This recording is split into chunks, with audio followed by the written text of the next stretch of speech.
Morning, Karen. Are you well? I'm very well. I was just cheered by a cup of tea my wife just brought me, which is lovely. What is it about you and food? Well, I just like it. It's one of my favourite things. It's nice. Good. Okay. So, good morning, everybody, and welcome to our service from St John's in Kenilworth. I'm Karen, and I'm one of the church wardens, and Andrew is with me, and he'll be speaking to us later. But first, Andrew, I think you've got a notice about some upcoming things. Yeah, there's a couple of things just to mention. Later on today, there's extended Bible teaching at 6 p.m. and it's my privilege to do it this time. So at 6 p.m. I'm going to be diving into that wonderful bit of Romans chapter 8, probably one of the most famous parts of the Bible. Just as a recap, for the last 2 months when I've done extended teaching at 6 p.m, I've done how to read the Bible, big themes of the Bible. Now we're zooming in to look at some famous words and unpacking them in all kinds of ways. So that's just an encouragement for you guys to look in at 6 p.m. The other notice is just to encourage people that the midweek Bible study, which happens on Wednesday at 12 o'clock, is still going to continue. We've been working our way through recently, all the way through the Sermon on the Mount, and that's been great fun.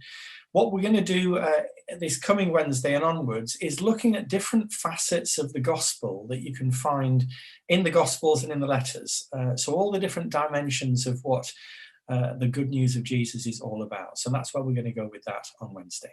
Okay. That's great, thank you.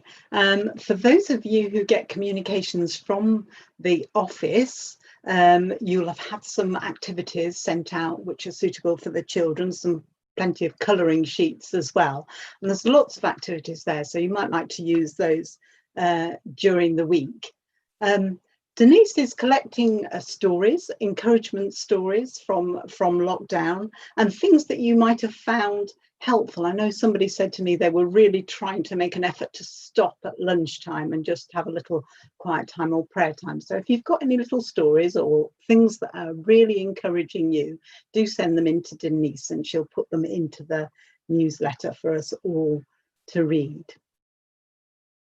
So today's service, we're looking at the theme of healing, and we're going to be reading a passage from Luke 8, starting at verse 42. So if you've got a Bible to hand, you might like to just put your little bookmark in that chapter, Luke 8, verse 42. And Andrew will be, as I said, speaking about that later. So as we settle, I thought it would be a good thing just to think about the people that we know and that we love that could really do with a healing touch from Jesus this morning. So just a very brief activity here. So if you have got your piece of paper, this is the time that you will need it. I'm going to run through what to do with this piece of paper, and then I'll let you get on with it while I read you some words from the Psalms. So I've just drawn some lines on here just so it's clearer for you to see what I'm doing. If you can fold your piece of paper into 3 like that would be great. And then you just open it out again and then take the top corner and fold it down to that third line, and the same with the other. And then on the bottom half, you can either write some names of the people that you would just like Jesus to touch this morning, or you could even write a little letter to Jesus about those people if you're feeling inspired. And when you've done that, just fold it up and then fold that down, and effectively that we've made a little envelope with a letter inside, and then you could just address it to Jesus. And in doing that, just leave those people with Jesus this morning. So if you've got your piece of paper and you're ready, just do that while I just read you some words from Psalm 103.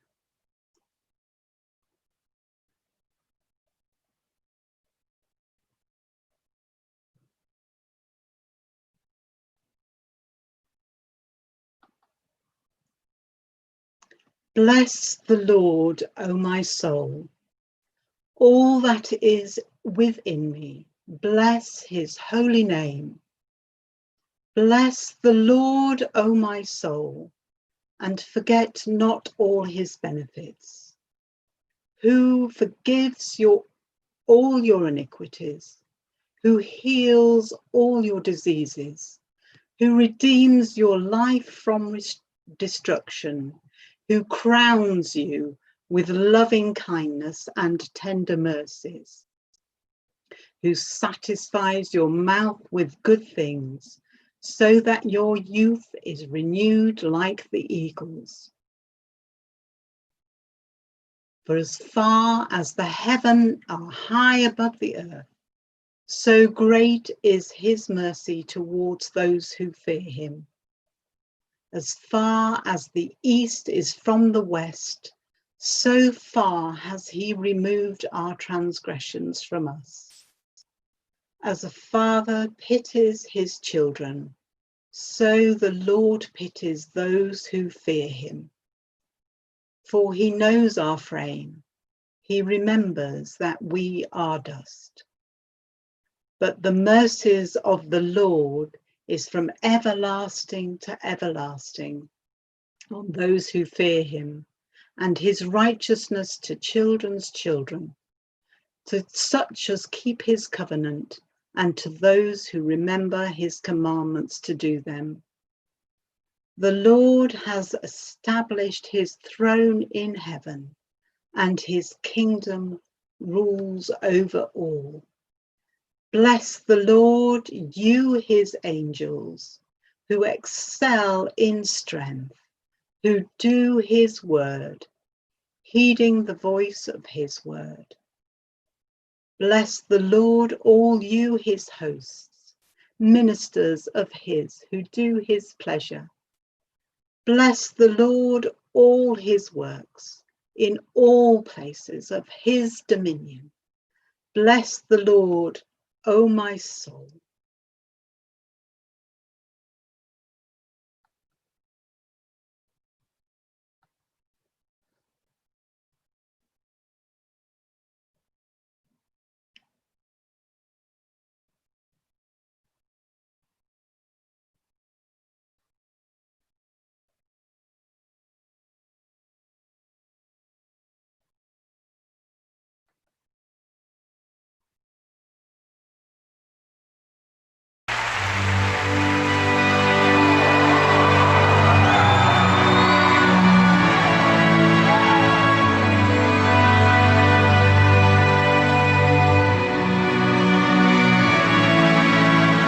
God of creation, there at the start, before the beginning of time.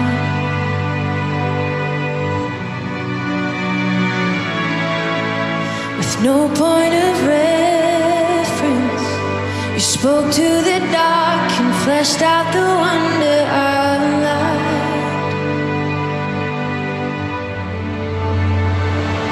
And as you speak, 100 billion galaxies are born.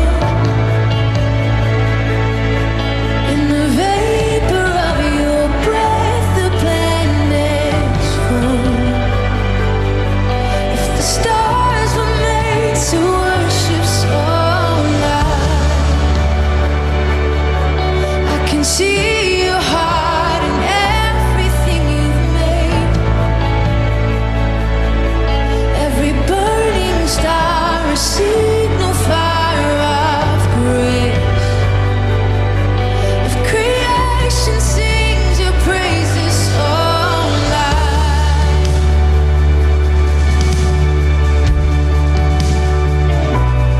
so loud.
And as you speak,